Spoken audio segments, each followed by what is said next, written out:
Anong pang-finish para hindi mabura pag nabasa? Sa canvas paint natin, hindi naman natin na kailangan ng finisher. Kahit naman kasi na malabahan to or mabasa, hindi naman kaagad mabubura yung paint na nilagay dito sa sapatos. Pero kung sakaling ito ay ibabrush mo ng hard brush o matagal mong kinuskus ng brush, possible na mag-fade ulit siya yung nilagay na pintura sa sapatos. Pero kung gusto mo naman netong subukan yung water stain shield, ito yung product na pag nabasa is tumatalbog lang yung water dito sa sapatos pag nilagyan mo neto.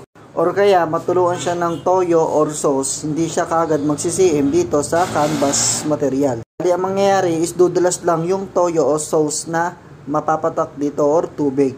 Dito itatry natin maglagay ng water stain shield dito sa sapatos.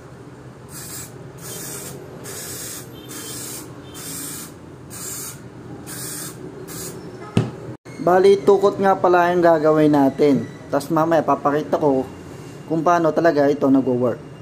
After 15 minutes, natuyo na yung water stain shield na first coat. Bali, magsi-second coat na tayo.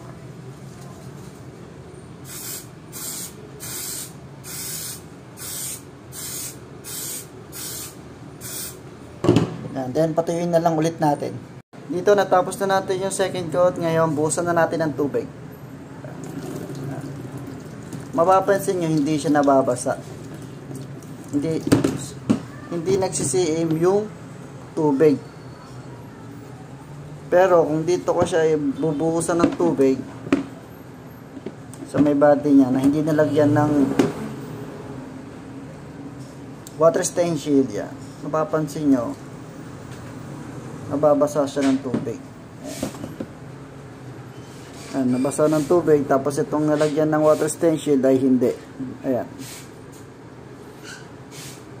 Kahit toyo or ketchup or sauce ng mga fishball, hindi tatalab yan, dudalas lang.